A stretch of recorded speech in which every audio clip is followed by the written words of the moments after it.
It's me, and this is my YouTube channel at The Process and Me. So I'm sure every YouTuber has gone through this where you start recording and you just go and go and go, and then you look at your device, whether it's a GoPro or a camera or a phone, and you realize that you weren't recording. You had it on photo and you pressed photo, and then you just went running off and you weren't recording. Okay, anyways, we are recording now. And so I just had a rehearsal, which is good. So this will be even more efficient, hopefully. Let's see. There's my dog. She made an appearance in the the video that didn't work. My pouches just fell onto the floor. These are for Epsom salts with herbs, so the herbs don't go down the drain. And we just stick them back on the door. Oh, we just missed Nella burrowing into her bed. That's too bad, because that was cute. Anyways, here we are again. This is day 2, and it is actually officially day 3, very early morning, because I am a late night person, even though I don't want to be. And if anybody has any ideas about how to stop being a late night person, I would really appreciate learning those ideas. Okay, so I had my phone locked up in the Mindsight locks timed lockbox. This is not an advertisement for that.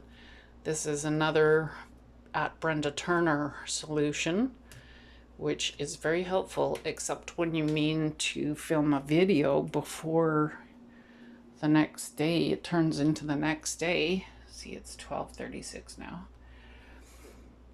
I need some water. Oops.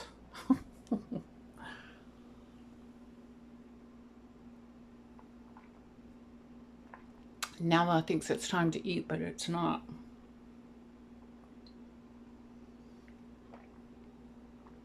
Okay, as you can see, I've made little to no progress on my work.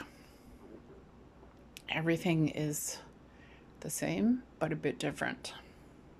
I moved the table and the chair because that's the way it's going to sit. But that big mattress, which is supposed to go into the eventual vehicle that I'm going to be camping and traveling in, needs to find a new home, as do those moose hides, as do these rabbit fur, these beautiful rabbit fur. For the moccasins, they're so beautiful. Yes, thank you, rabbits, for giving us your fur. So I did actually clean my whole bed, change the sheets and everything. See, I sleep with this weighted blanket, fuzzy, warm weighted blanket, and I get really hot. And I put this fake fur. It's actually for pets, but I've adopted it. I just like a lot of weight on top of me, but then it gets warm because it's the summertime. Anyways, that's a lot of talk about very little. I'm just allowing you into my world so that you can see how it looks and how it goes. This is my Goo Goo dog who needs to be on my lap. She's a little chihuahua. Little lap dog. Little Goo Goos. Yeah, so anyways, I'm going to run through this Brenda Turner exercise again. So this is going to be a little bit longer video, and I'm going to put the camera on me, and I'm going to look at my computer screen, which is right in front of me. I'll show you. See? I can see my reflection in the screen, which is very helpful so that I know when I'm in the frame. So, Brenda Turner, again, another shout out to her, and I'll put her information in the description of this video and the last video, because I didn't make any sort of description for the last video. So I'm going to be looking down at my notes and just going through what she recommends we do as YouTube creators. And that is to... My dog's being so silly. Look at her. What are you doing, Nella? What do you want? Do you want me to stop waving my hand around in front of your face? Do you need some blanket? Do you need some blankets? Do you, Totooch? Yes, you probably do. Yes, you need some blankets. Even though you're warm, you just like to burrow down. It's a Toochas. Yeah, good girl. Good girl, Nellas. Good girl, Nellas. Yeah, she's a good girl. Okay, let's go. Let's get back here again. Okay, so Brenda Turner recommends that we figure out what we have to offer, whether that's product or service or both, and how we can serve. And we ask ourselves about that every single day. So, haven't got it figured out yet. All I know at this point is I used to be of great service as an excellent registered massage therapist. I studied at Sutherland Chan School of Massage Therapy in Toronto. I graduated from there in 1990, and I had a very amazing massage therapy practice there in Toronto. I worked on and off at the Four Seasons Hotel between 1990 and 2000, and I had my own home practice. I started off with a chiropractor, gained a base of clients that I then moved to my home, and that was all good with that chiropractor.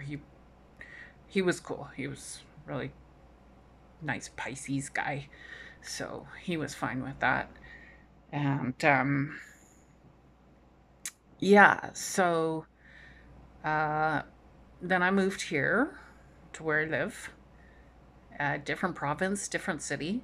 I'm not sure yet if I should say where, so I'm gonna leave it at that for now, and say that I worked as an unregistered massage therapist at a very fancy hotel, and I also have provided services.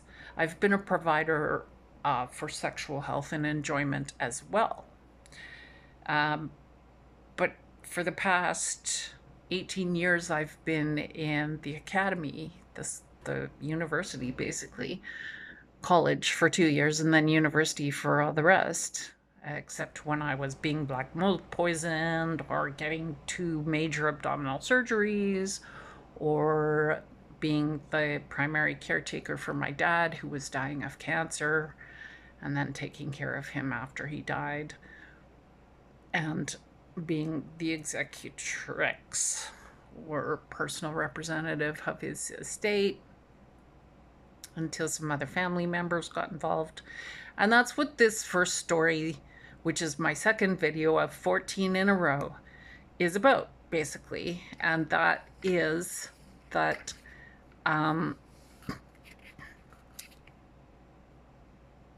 okay, let me backtrack just a little. I know this is like really rough. It's okay. I just want to be like good and in order.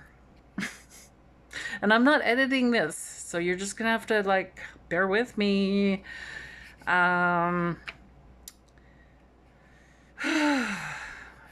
a breath. Okay. What I want to know, like, really specifically and like upfront and all of that, more than like letting you know what I can provide, like whether that's how do I serve you, what products or services do I bring to you, what would be even more helpful to me is what is it you'd like to learn, because I do have lots of different experiences and have learned a lot in my life. I'm 60. So, like, the first 20 years of my life were all about growing. The second 20 years were about, like, being of great service. These third 20 years have been about learning, still in there. Well, always, like, from the beginning, all throughout, always learning, always. And I would think that the next 20 years will be about teaching. So, yeah. And I'm a storyteller, so I think the teaching will come in the form of me telling stories. So, and I'm going to try to tell them in the best way possible. Sorry, I've got some sleep stuck to my face. You know, that crusty sleep that gets stuck in the corners of your eyes? That's what's happening here. Okay. Yeah. Anyways, yeah, and I'm going to be learning new things, which I will bring you along for, and which is all part of the process. And this is my YouTube channel, at The Process and Me. Yeah, I like it. So, anyways, I'm going to start with the catalyst story that is basically how and why I came to subject myself to nearly 18 years and counting, still counting, of torture in the academy. That'll be for lots of stories down the road, the torture. But the catalyst story begins with family. So, as I said, I moved to here, where I've been since 2020, and I started working right away as a massage therapist in the spa of a very fancy hotel. And one of my family members was my boss, and she ended up firing me. And like, there's so many ways to tell this story, but I'm just going to give you the bare bones of it, because I think that's like the most honest. Well, it's honest. I'm always trying to be honest, but like, more taking responsibility, like really taking responsibility for how this happened. Like, basically, I think I rattled her cage just a little too hard when I gave her shit for doing cocaine with another family member. I think she just was like, I could be wrong. But this is the conclusion I've come to, because right after that, she started building performance reports against me. Like, she doesn't come and sit with the rest of the staff, i.e., the estheticians, at lunch in the lunchroom of the hotel, you know, our cafeteria. I have PTSD, even worse, since all of this stuff happened literally 21 years ago. And I'm on the autistic spectrum, so I really prefer to be on my own. Like, I just always have been. That's just me. That's what I like. And I can see that, like, I'm looking at my computer screen and I can see that I'm kind of silhouetted. I'm kind of in the dark. Hopefully you don't mind. Like, this is just the way it is for now. Maybe I'll fix it in the future. Maybe not. Who knows? This is just the way it is. And I have to check my time. Woo! 14 minutes already. Maybe I should just wrap this up. Yeah, I think I should just wrap this up. That's enough for one video. But I want to finish by saying I am super grateful for this extreme action that my family member took. Some might call it a betrayal. And like, I don't speak to my family anymore at all. And there's stories between that time, 21 years ago when I got fired, and now, obviously. But right now is not the time to go into that. And who knows? Like, maybe this is just bullshit, me telling this story at all. Who knows? This is all one big experiment. So that's all I've got for you now, for now, folks. Thanks so much for tuning in. And yeah, I'll see if I can flip my camera off, if I can press stop recording here. Or maybe I'll just give you another... Nah, I was gonna say another shot of Nella, but no, because I'm not sure I can even get her in the shot properly. Because... Oh, I think I can actually. Can't I? Can I? Let's see. Am I doing it? No, of course not. No, because I have to be like this. Okay, I can see. I'm kind of looking above. Okay, anyways, we're heading towards 17 minutes here. That's too much. Okay, well, this is it. I'm gonna click on now. Okay, whoops. Bye.